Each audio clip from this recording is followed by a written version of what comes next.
programa. Es que están los lapezanos. Justicia del tío Guillermo ya ha sabido el enemigo de la patria viene hoy a la peza a conquistarnos y a robarnos nuestros bienes. Y nosotros, con la bendición del cura y el auxilio de nuestra santa patrona, la Virgen del Rosario, vamos a defendernos como buenos españoles. Y a mostrarles a la ciudad de Guadix que se les han entregado al francés. Los vecinos de La Peza saben morir, como murieron los vecinos de Madrid el 2 de mayo. Por luchar, por vencer, como vencieron los vecinos de Bailén hace 2 años. Y en su virtud, el alcalde hace saber a estos vecinos que el que no perezca en el presente día defendiendo su casa será declarado mal español y traidor a la patria. Y será colgado como merece de una encina de la sierra. El rizo. Y para que conste, no sabiendo firmar, lo hace su merced como acostumbra con la cruz y que certifica el infrascrito. ¡Viva Dios! ¡Viva! ¡Viva la Virgen! ¡Viva! ¡Viva España! ¡Viva! ¡Viva Fernando VII! ¡Viva! ¡Muere Pepe Botella! ¡Muera Molinó! ¡Muerta los traidores!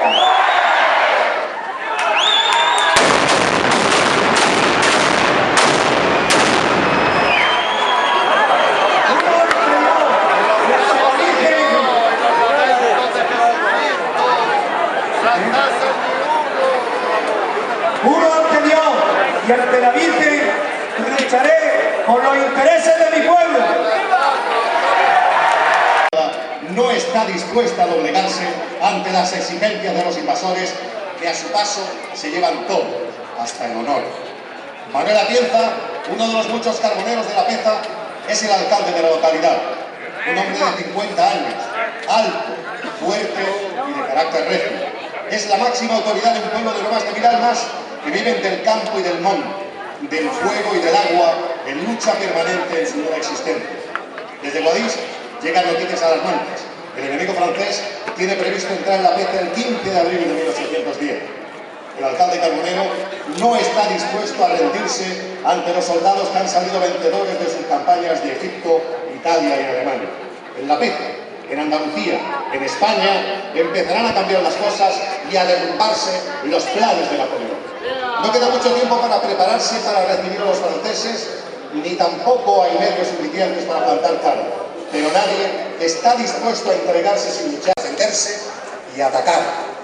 No había muchas armas, apenas unas pocas escopetas, bocachas, pistolones, trabucos, hachas, cuchillos, puñales y por supuesto hondas. Se reunió toda la pólvora posible, junto con cartuchos, balas, garrotes, porras, piedras para las hondas y, atención, hierro viejo para un arma especial, el gran secreto de los lapezanos y de su alcalde.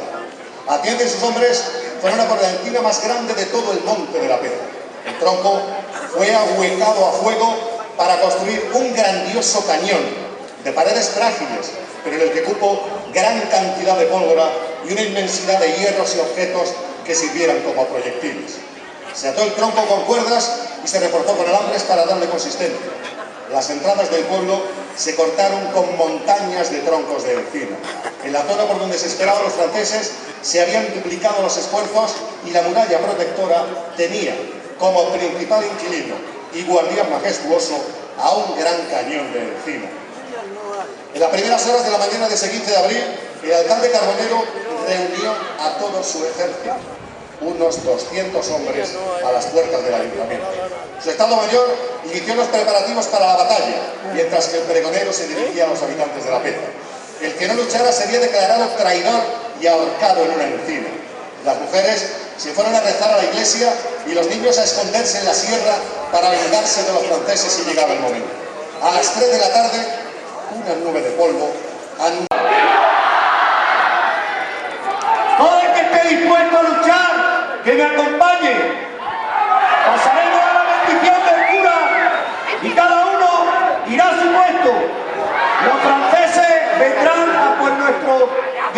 por nuestro ganado, violará la